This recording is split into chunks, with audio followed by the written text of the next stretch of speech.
All right, welcome to another deep dive. You know how this works, right? Yeah. You, our awesome listeners, point us towards some seriously thought-provoking stuff, and we kind of, well, we dive in. We get our hands dirty. Yeah, exactly. And this time, you've sent us into some pretty dense territory. Definitely dense. We're talking excerpts from Frederick Jameson's The Cultural Logic of Late Capitalism. Oh, yeah, that's a classic. Now, I know the title might sound a bit intimidating, It can be a tough read. but don't worry, that's what we're here for. In this deep dive, we're going to try and break down Jameson's core argument about postmodernism. Like, what is it really, and how does it connect to, well, how capitalism itself has changed over time? It's all connected. It really is. So think of this as, like, your cheat sheet to understanding some big, even kind of mind-bending ideas. Hopefully we can have some fun with it too, right? Always. All right. So one of the first things Jameson does, he talks about this turning point, this really significant shift. Oh, absolutely. One of the most striking things about Jameson is this idea of a radical break. He calls it a coupure. It sounds fancy, right? That does. But basically, he's talking about this clear dividing line, this moment that marks the beginning of what we call postmodernism. And he places this break around the late 1950s, early 1960s. And the thing is, he's not just talking about a gradual stylistic change here. He's arguing that this was something much deeper, like a fundamental departure from what came before. And that what came before that he's talking about, that's the end of modernism, right? Right. Which had been, like, the dominant force in the arts for, what, almost a century? At least. We're talking abstract expressionism, you know, those huge abstract paintings. Existentialism, those really deep philosophical questions about meaning and existence. Early art house films, like the really groundbreaking stuff. Modernist poets like, I don't know, Wallace Stevens, for example. Names you'd recognize for sure. Yeah, exactly. And what Jameson's suggesting is that these were like the last hurrahs of high modernism. So then what happens? What comes after this break? Well, you start to see this incredible explosion of all sorts of new artistic expressions, and it can seem kind of chaotic and all over the place at times. You have Andy Warhol and pop art exploding onto the scene, challenging everything. Photorealism pops up, these paintings that look like photographs, almost eerily realistic. Then there's New Expressionism, a return to expressive, emotional painting, but with a totally different feel. It's a wild mix. A lot going on. And in music, you have people like John Cage, who's doing these radical experiments with sound, pushing the boundaries of what music can even be. And then you have minimalist composers like Philip Glass and Terry Riley. They're blending classical structures with like pop music sensibilities in really interesting ways. And of course, let's not forget the punk and new wave explosion in rock music. Huge. Yeah, huge. And it's interesting because even with rock music, Jameson makes this kind of surprising claim. He says that bands like even the Beatles and the Rolling Stones, they were still part of that high modernist wave. Really? The Stones? Huh. That's interesting. I wouldn't have thought of them that way. But it wasn't just happening in music and painting. No, not at all. It was everywhere. In film, you have all this post-Godard experimental filmmaking pushing the boundaries of narrative and form. You have groundbreaking authors like William Burroughs and Thomas Pynchon really messing with language and storytelling. Then there's the French Nouveau Roman, which was this whole movement that like reimagined how novels could work. It's like all these areas of art and culture were simultaneously breaking away from tradition. And that's exactly what makes you stop and wonder. Is this all just a natural progression of, artistic taste? Like, are things just changing over time, or is Jameson onto something deeper here? Is this a sign of a much larger shift in society itself? The million-dollar question, right? Absolutely. Is this just about new styles coming up, or is it, as Jameson argues, a reflection of something much more profound happening in our culture and the way we think about the world? And this is where his focus on architecture comes in, right? It feels like he really zeroes in on that as like a key example. He does.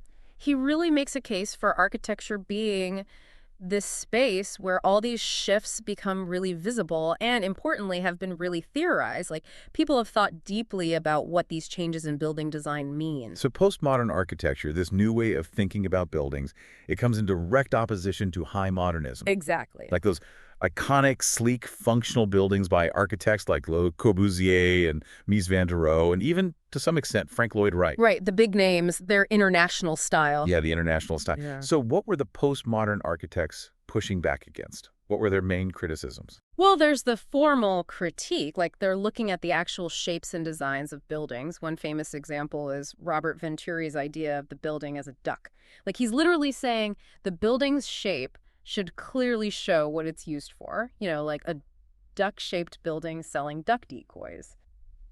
It's a direct challenge to the more abstract, sculptural approach of high modernism. It's about being playful, right? Yeah, and also more direct in its communication. Interesting. But it went beyond just aesthetics, beyond just the look of buildings. It was also a critique of urban planning, like how cities were being designed.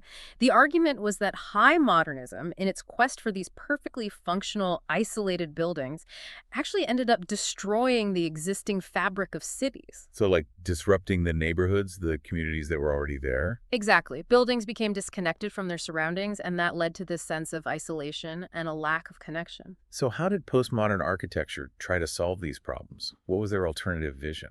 Well, postmodern architects embraced what Jameson calls this kind of aesthetic populism, this idea of looking to popular culture, to the existing urban environment for inspiration, even those elements that might have been considered, lowbrow or tacky by the high modernist crowd. So embracing the kitsch. Exactly.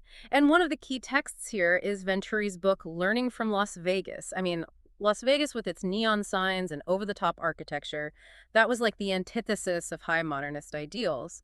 But Venturi argued that there was something to learn from that there's a kind of honesty and a connection to everyday life there that high modernism had lost. Like maybe those high modernist ideas were a bit out of touch with like how people actually live their lives. Maybe so. And this idea of like breaking down the barriers between high culture and low culture, that's actually another one of Jameson's core points about postmodernism. Right, this blurring of the lines between what's considered high art and what's seen as mass culture or commercial culture. And that's a huge shift from how the modernists thought, right? Completely. Yeah. I mean, you think about those influential modernist critics like, I don't know, F.R. Leavis in England, the American New Critics, the Frankfurt School, with people like Theodore Adorno. They were super critical of what they called the culture industry. They saw it as a real threat. Yeah, they saw it as this manipulative force that was churning out standardized, low-quality cultural products just to make money and dumb people down. And they drew this really sharp line between, like, serious art and literature and then mass entertainment, which they basically thought was, like, ruining everything. It was a pretty elitist view, in a way. Oh, totally. And James is arguing that postmodernism basically just blows that whole distinction up. It dismantles it. Yeah. He points out how postmodern artists, they're suddenly fascinated by the very things the modernists hated. They're actively incorporating elements from TV, from magazines like Reader's Digest, from advertising, from B-movies, from all these genres that were considered lowbrow, like Gothic novels, romance, sci-fi, fantasy. And it's not ironic, they're not making fun of it. It's becoming a real part of the art itself. It's like they're saying, hey, all this stuff is actually interesting and worth exploring. Right. And it's not just a coincidence that this is happening at the same time that sociologists are coming up with all these new terms to describe how society itself is changing. We're talking about terms like post-industrial society, consumer society, media society, the information age.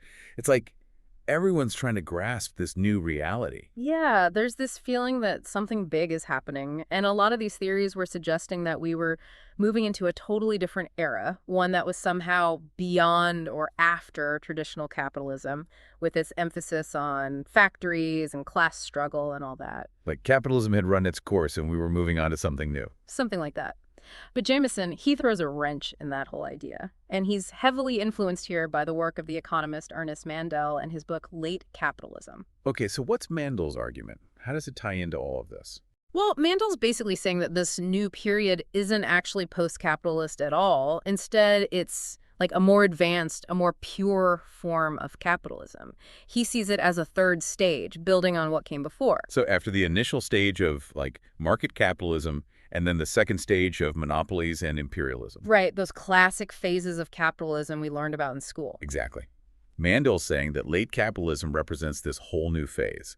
And the key characteristic, according to him, is this massive expansion of capital, of market forces into areas of life that were previously outside of its reach. Okay, so, like, what kind of areas are we talking about? Give me some examples. Well, think about nature, for one. Like, the Green Revolution, which had this huge impact on agriculture around the world, especially in developing countries. Suddenly, food production becomes this globalized, super capital-intensive industry. It's not just about farmers growing food locally anymore. It's about big corporations controlling the whole chain from seas to supermarkets. It's about turning even the most basic necessities into commodities, right? Exactly. And it's not just nature, it's also like our inner lives, our psyches. With the rise of mass media and especially advertising, there's this new focus on manipulating our desires, our anxieties, our very perceptions of the world, all to sell us stuff. Like it's not even about the products anymore, it's about selling a lifestyle, an image, an idea. So it's like capitalism is reaching into our very minds, trying to commodify our thoughts and feelings. In a way, yeah. And Jameson is really clear that his own understanding of cultural history, the way he sees it moving from realism to modernism to postmodernism, is directly influenced by and supports Mandel's three-stage theory of capitalism. So it's not just that these cultural shifts are happening alongside these economic changes. He's saying they're deeply interconnected, like two sides of the same coin. Exactly. Postmodern culture isn't just some random fad, it's a direct reflection of this specific phase of capitalist development. Okay, so with this framework in place, Jameson introduces this really interesting kind of evocative concept of new depthlessness in postmodern culture. What does he mean by that? What does it look like? He ties this depthlessness to the rise of the image and something he calls the simulacrum. Now, a simulacrum is basically a copy that no longer has an original. It's kind of like a hyper-reality, a perfect imitation that's so good it replaces the real thing. So like those deep fakes you see online where it's hard to tell if it's a real person or a computer-generated image. Yeah, kind of like that. And what's fascinating is how Jameson contrasts this with earlier artistic representations of space, like in paintings. Think about the work of Edward Hopper, for example. His paintings often have this feeling of loneliness, of isolation, and there's always this sense of a deeper story going on beneath the surface. Or someone like Charles Sheeler, with his paintings of industrial landscapes, they're stark and kind of symbolic, and again, there's this feeling of something more, a hidden depth beneath the surface. There's meaning behind the image, right? Yeah. Right. But then, when you look at things like photorealist cityscapes, even when they're depicting urban decay and blight, there's this hallucinatory splendor, this intense focus on surface details, on the photographic realism, but not necessarily any deeper commentary or critique. It's all about the surface, the image itself. Exactly. And it creates this weird paradox. Like, how can something as bleak as urban decay become visually appealing, even beautiful, when it's turned into an image, a commodity? How can the alienation of modern life, the feeling of being disconnected and lost in the crowd, be experienced as this strange, almost exhilarating sensation when we see it reflected back at us in art and culture? It's like we're losing the ability to distinguish between the real and the simulated, Yeah. and maybe even losing the desire to do so. And he also talks about how this affects the way we represent the human body, like in those photos by Doug Bond, right? Yeah. Yeah, those empty bathroom photos. It's interesting how he points out this disconnect between the representation of space and the representation of the body in certain types of postmodern art. It's like the body is almost absent or just another object in the composition. Just another part of the landscape. And then you have someone like Dwayne Hansen with his incredibly lifelike sculptures of ordinary people, these figures that Jameson explicitly calls simulacra. They're so realistic, so perfectly detailed that they create this weird effect, what he calls a derealization of the reality around them. So it's like the sculpture becomes more real than the actual people standing next to it. In a way, yeah. It's like those sculptures are so perfect, so hyperreal, that they make actual people seem like pale imitations, like ghosts almost. And it raises this unsettling question. Is this loss of depth, this blurring of the lines between reality and simulation something to be afraid of? Or is there a kind of thrill, a kind of liberation Yeah. in embracing this new world of surfaces and images? It's like we're in this uncharted territory, and we're not sure if it's exciting or terrifying or maybe both at the same time. And to try and make sense of this, Jameson brings in this concept of the sublime. He's drawing on ideas from philosophers like Edmund Burke and Immanuel Kant, who talked about the sublime as this overwhelming experience of something vast and powerful that we can barely comprehend. Right, like standing at the edge of a cliff or looking up at a vast, starry sky. That feeling of awe and terror mixed together. Exactly. Hmm. But how does that apply to postmodernism? Where's the sublime in all of this? Well, Jameson argues that in the context of late capitalism, nature, which was traditionally seen as this powerful other to human society, this force that we could never fully control, has been eclipsed by something else. Technology. So technology becomes this new, all-encompassing force that inspires both awe and fear. In a way, yeah. But Jameson is careful to point out that we shouldn't just equate technology itself with this new other. Because it's not just about the machines themselves, right? Right. Right. He's saying technology is really a stand-in for something much bigger and more complex. He sees it as this kind of like materialized representation of accumulated human labor, but labor that has been alienated, detached from the people who created it. So like all the work and energy that has gone into creating these vast technological systems, it's been taken from us and turned into this independent force that seems to have a life of its own. And it can feel really overwhelming and even threatening at times. And it's like this force that's shaping our lives, but we don't fully understand it or have any control over it. Which goes back to that feeling of the sublime, that sense of being dwarfed by something immense and powerful. And going back to Ernest Mandel, Jameson emphasizes that technological development isn't happening in isolation. It's directly tied to the development of capitalism itself. He talks about these three major machine age revolutions. Yeah, like a three-act play. Right. First, there's the steam engine, which really kicks off the Industrial Revolution in the mid-1800s. Then you have the rise of electricity and the combustion engine in the late 1800s and early 1900s, which leads to mass production and the modern consumer society. And finally, there's the electronic and nuclear age, starting around World War II, which brings us computers, mass media, and the information age. And each of these technological revolutions, according to Jameson, corresponds to a specific stage in the development of capitalism. Which is interesting because it also helps explain how our representations of technology in art and culture have changed over time. Like in earlier stages of capitalism, machinery was often seen as exciting, beautiful even. You have movements like Futurism, which actively celebrated the speed and power of machines.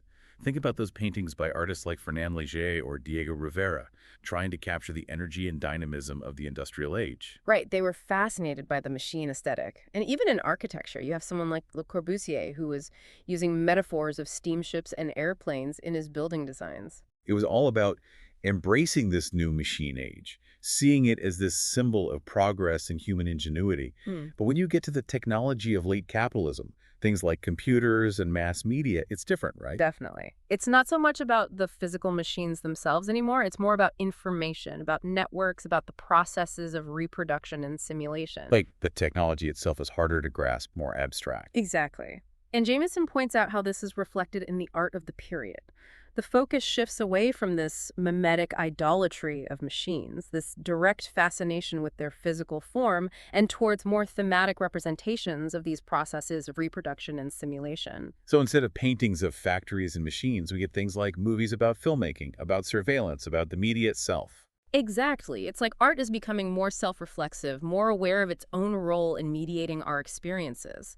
And Jameson uses the shift from Michelangelo Antonioni's film Blow Up, which is all about uncovering a potential crime through photography, to Brian De Palma's Blowout, which is about a sound technician who uncovers a conspiracy through audio recordings as a key example of this change in focus. It's like the technology itself becomes the subject rather than just the tool.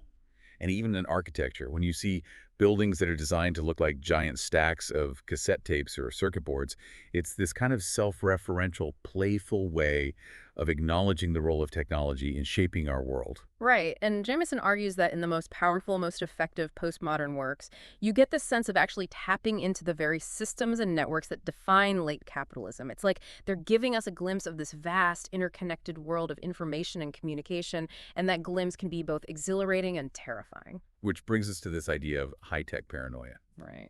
Right. Jameson suggests that all these anxieties we have about technology, all these conspiracy theories about shadowy organizations controlling the world through computers and surveillance networks, they're not just random anxieties. They're actually distorted reflections of a very real underlying reality, the reality of global multinational capitalism. So it's like our anxieties about technology are actually anxieties about this much larger, more complex system of power and control that's hard to see and even harder to understand. Exactly. And he sees these conspiracy theories as a kind of degraded attempt to grasp this impossible totality, to try and make sense of something that's just too big and too abstract for us to fully comprehend.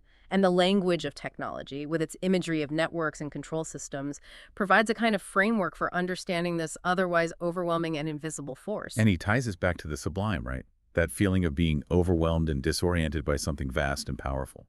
Yeah, he argues that the postmodern sublime, this specific kind of sublime that we experience in late capitalism, is directly linked to our growing awareness of this global system of multinational capital. It's like we're sensing the power of this system all around us, but we can't quite grasp it or understand it fully. It's like we're living in this giant, complex machine, but we don't know who's controlling it or what the ultimate purpose is. And Jameson sees this theme playing out really explicitly in a lot of cyberpunk science fiction. Oh, yeah, definitely. Cyberpunk, with its dark, futuristic visions of mega corporations controlling everything and people struggling to maintain their individuality in these vast, impersonal systems, it's a perfect expression of this postmodern sublime. It's like a glimpse into a potential future that already feels kind of familiar, right? Maybe a little too familiar. And it's important to understand that when Jameson's talking about postmodernism, he's not just talking about it as one artistic style among many. He's arguing that it's the dominant cultural logic of late capitalism itself. Meaning, it's not just a choice. It's not just a style you can like or dislike. It's like the air we breathe. It's all around us, shaping how we think and experience the world. And this distinction is crucial because it changes how we think about postmodernism. It's not just something we can judge on a purely aesthetic level, like, oh, I don't like that style of music or that kind of art. It's about understanding how our culture is deeply intertwined with the economic and social structures of our time. Exactly. And Jameson is really insightful in the way he cautions against both blindly celebrating and morally condemning postmodernism. He acknowledges that, yeah, the logic of the simulacrum, this endless recycling of images and styles, this blurring of reality and simulation, it definitely reinforces the structures of late capitalism. Like, it can make it harder to see how those systems are working and to imagine alternative ways of living. Right. But he also says that simply moralizing against it, wishing for a return to some idealized modernist past of authenticity and depth, that's a dead end. Because we can't just go back, right? Exactly. And he calls it a category mistake because even the critics of postmodernism are themselves immersed in it. Like we're all living in this postmodern world, whether we like it or not. So if we can't just celebrate it or condemn it, how do we even begin to understand it, to navigate it? What kind of tools do we have? Well, Jameson suggests that we need to take a more, like, a dialectical approach. He's drawing here on the ideas of the philosopher G.W.F. Hegel, who made this distinction between individual morality, like our personal sense of right and wrong, and what he called Sittlichkeit, which is more like the shared values and customs of a society. So like the broader ethical framework that shapes our individual choices. Exactly. And Jameson is also drawing on Karl Marx's idea of the dialectic, this way of thinking that embraces contradictions and sees change as arising from the clash of opposing forces. Like Marx was famous for saying that we need to understand capitalism both in its positive and negative aspects. So recognizing both its destructive tendencies and its incredible capacity for innovation and change. Right. And Jameson's arguing that we need to apply the same kind of thinking to postmodernism. We need to see it in all its complexity, recognizing both its potential dangers and its potential possibilities. So holding both the positive and negative in mind at the same time. Exactly. And it's not about being neutral or indifferent. It's about trying to understand the contradictions and tensions that define our current moment. Okay, so with that in mind, is there any kind of like moment of truth hidden within all this, like within all the apparent moments of falsehood of postmodern culture? Like, is there something real we can hold on to? Well, Jameson argues that there is. He says that this disorienting new global space that's being created by late capitalism, that's the real moment of truth of postmodernism. And the postmodern sublime, that feeling of being overwhelmed by this vast interconnected system, that's when this underlying reality becomes most apparent. So it's like those moments when we feel most lost and disoriented are actually the moments when we're getting closest to the truth of our situation. In a way, yeah.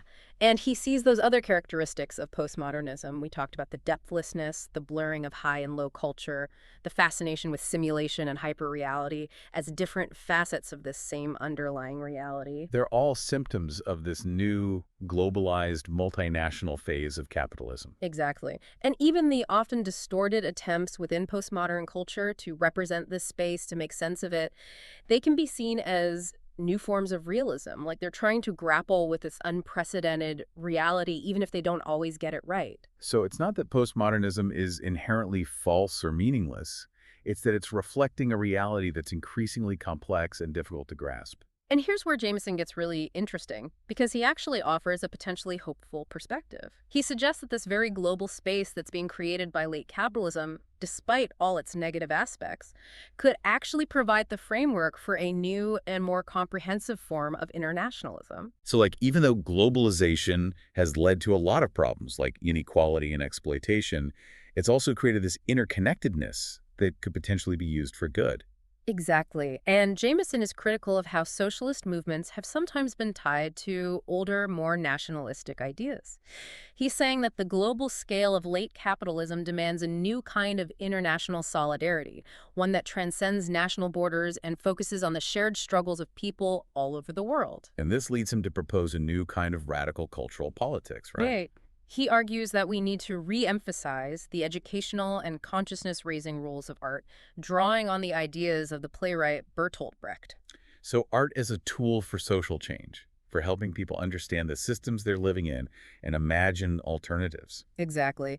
And he puts forward this really interesting concept of an aesthetic of cognitive mapping. Okay, break that down for me. What is cognitive mapping? Well, it's basically a way of using art and culture to help people develop a clearer sense of their place within these complex global systems. So like creating maps of these systems, but not just literal maps, right? Right. It's more about creating representations, narratives, experiences that help us understand how these systems work, how they affect our lives, and how we might be able to intervene in them. And Jameson says this requires creating radically new forms of representation that acknowledge the reality of postmodernism, this interconnected world shaped by multinational capital, but also help us understand our position within it and regain a sense of agency. So it's not about rejecting postmodernism. It's about using its tools and its insights to create a more just and equitable world. Exactly. And he sees the ultimate political potential of postmodernism lying in its ability to project this kind of global cognitive map on both a social and a spatial scale. So it's like instead of being overwhelmed and paralyzed by the complexity of the world, we can use art and culture to understand it, to find our place within it, and to start working towards change. That's the idea. So the big takeaway here is that Jameson's work gives us this incredibly insightful framework for understanding postmodernism, not as just a collection of random artistic trends, but as a reflection of the deeper economic and social forces that are shaping our world. And this idea of cognitive mapping, I think that's really powerful. It gives us a potential tool for navigating this complex terrain and maybe even starting to imagine different ways of living. And it leaves us with a question, a challenge really, for each of us to consider. How can we start to develop our own cognitive maps of these global systems? How can we use art and culture to understand our own place within these systems and to start working towards a more just and equitable future? It's something to think about, something to explore, and maybe even something to create. Definitely. Thanks for joining us for this deep dive. It's been a pleasure.